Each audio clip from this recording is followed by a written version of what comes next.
I think there are three things that will be the focus of attention in Bali. I mean, number one clearly is the global economy, concerns that growth is slowing. And flowing from that, number two issue is going to be trade. In fact, the WTO has just forecast that trade growth is going to slow by 0.5 percentage point this next year as a result of protectionist measures, mostly initiated by the United States. And so I think that is going to be the heart of the discussion.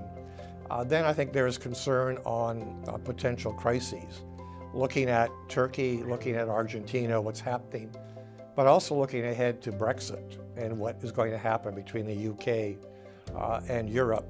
So all of these issues will have some impact. I think the question is, how does the IMF address it when the IMF is not necessarily front and center? The IMF is not responsible for trade, the WTO is.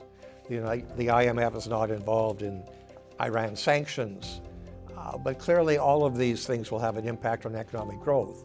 The IMF in many ways is sort of the orchestra leader of the global economy, and it needs to try and work to ensure that countries are playing harmoniously together, because it's only through that we'll achieve more growth.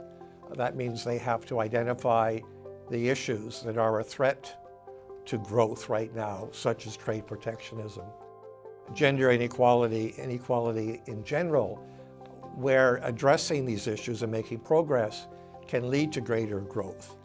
This is going to require it to be clear in its aspirations and analysis, but also find ways to work with Europe, to work with Canada, to work with China.